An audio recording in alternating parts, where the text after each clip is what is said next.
আসসালামু আলাইকুম বন্ধুরা, দেশ এবং দেশের বাইরে থেকে যে যেখান থেকে দেখছেন সকলকে জানাই আন্তরিক মোবারকবাদ। বিশাল একটা সংবাদ নিয়ে আপনাদের সামনে হাজির হয়েছি। সেটি হলো 24 ঘন্টার আলটিমেটাম দিয়েছে যে কোটা সংস্কার আন্দোলনের নেতাকর্মীরা এবং কঠোর হুঁশিয়ারি দিয়েছে আন্দোলনকারীরা। তাদের আন্দোলনটা, তাদের যে আলটিমেটাম, এই আলটিমেটামটা আসলে কিসের উপর ভিত্তি করে? এবং আসলে দেখুন, ছাত্রদেরকে আসলে দমানো মনে হচ্ছে খুবই কঠিন, কারণ কি পরিমাণ ছাত্রকে হত্যা করা হয়েছে, কি পরিমাণ ছাত্র নিহত হয়েছে, সেটার সংখ্যা আসলে এখনো পর্যন্ত প্রকাশ পায়নি। তবে যে ঘোষণা তারা দিয়েছে, যে আলটিমেটাম দিয়েছে, অনলি একদিনের আলটিমেটাম দিয়েছে তারা।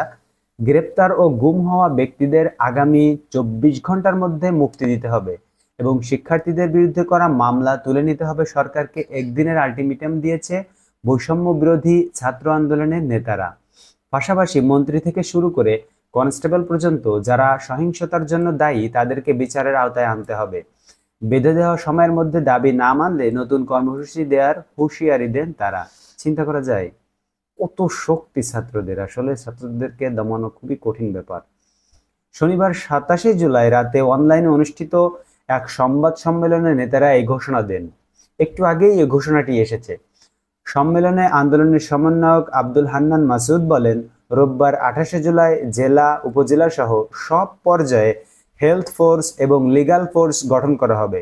তারা সারা দেশে আহত ও নিহতদের তথ্য সংগ্রহ করবেন। এটা খুবই সুন্দর একটি কাজ। এছাড়া সারা দেশে গ্রাফিতি ও দেয়ালে লিখনেরও ঘোষণা দেন নেতারা। আব্দুল হান্নান মাসুদ বলেন, শিক্ষার্থীদের রাজনৈতিক পরিচয় দিয়ে গণহত্যা চালাচ্ছে সরকার। এখন পর্যন্ত ঘটে যাওয়া সব ঘটনার দায় সরকারকেই নিতে হবে। চলমান গণহত্যার ঘটনায় আন্তর্জাতিকভাবে তদন্তের দাবি জানিয়েছে শিক্ষার্থীরা। মাসুদ আরো বলেন, আমরা 3টি বিষয় স্পষ্ট করেছি।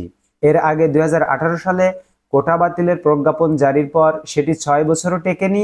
তাই পরিপত্র পরিপত্র খেলা বন্ধ করে স্টক হোল্ডারদের, বিশেষ করে শিক্ষার্থীদের সঙ্গে আলোচনা করে একটি স্বাধীন স্থায়ী কমিশন গঠন ও কমিশনের সুপারিশ অনুযায়ী আইন পাশ করতে হবে। পুলিশ কনস্টেবল থেকে মন্ত্রী পর্যন্ত যতজন শিক্ষার্থী হত্যার সঙ্গে জড়িত তাদের অব্যাহতি দিয়ে আইনের আওতায় আনতে হবে এবং যতজন শিক্ষার্থীর বিরুদ্ধে মামলা দেওয়া হয়েছে তাদের মামলা প্রত্যাহার করে গুম ও আটক শিক্ষার্থীদের 24 ঘন্টার মধ্যে মুক্তি দিতে হবে। তা না হলে বাংলা ব্লকের চেয়েও কঠোর কর্মসূচি ঘোষণা করবে তারা, এই বলে তারা হুঁশিয়ারি দিয়েছে। নেতারা আরো বলেন, দাবি না মানলে আরো কঠিন কর্মসূচি দেওয়া হবে। আমরা আর ঘরে বসে থাকবো না, রাস্তায় নেমে আসব। আন্দোলনের সমন্বয়ক রিফাত রশিদের সঞ্চালনায় সংবাদ সম্মেলনে আন্দোলনের সমন্বয়ক আব্দুল হান্নান মাসুদ, মাহিন সরকার উপস্থিত ছিলেন।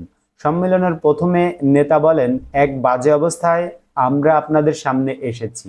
এ সময় বিভিন্ন জাতীয় পত্রিকায় প্রকাশিত বিভিন্ন সংবাদ তুলে ধরে নিহত আহতদের বর্ণনা দেওয়া হয়। প্রধানমন্ত্রী র্যাব হেলিকপ্টার দিয়ে পানি দিয়ে আগুন নিভিয়েছে বক্তব্য প্রত্যাখ্যান করেন নেতারা।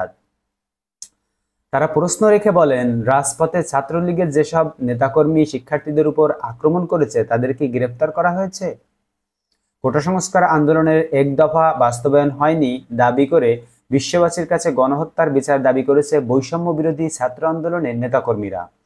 এ সময় আন্দোলনের প্রেক্ষাপট তুলে ধরেন বৈষম্য বিরোধী ছাত্র আন্দোলনের সমন্বয়ক মাহিন সরকার। তিনি বলেন, 11 থেকে 12 দিন আমরা শান্তিপূর্ণ আন্দোলন করেছি, কিন্তু চীন চপত থেকে এসে প্রধানমন্ত্রীর দেওয়া একটি বক্তব্যকে কেন্দ্র করে শিক্ষার্থীরা প্রতিক্রিয়া জানান। এখন সরকারের পক্ষ থেকে ছাত্রদের দাবি মেনে নেওয়া হয়েছে বলে বলা হলেও তা সত্য নয়। আমরা এই খুনি সরকারের সঙ্গে আলোচনায় বসতে রাজি না। আমাদের প্রতিরোধ জারি থাকবে।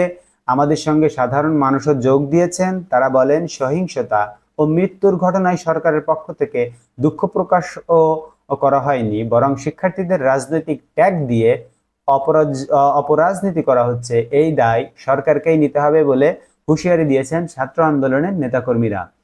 তো বিষয়টি খুবই আসলে চিন্তার এবং যারা সরকার আছেন তাদের জন্য দুশ্চিন্তার, কারণ এত বড় দুর্ঘটনা ঘটে গেল, তারপরেও তারা এই ধরনের হুঙ্কার দিচ্ছে, যেটি আসলে খুবই চিন্তার বিষয় সরকার মহলের।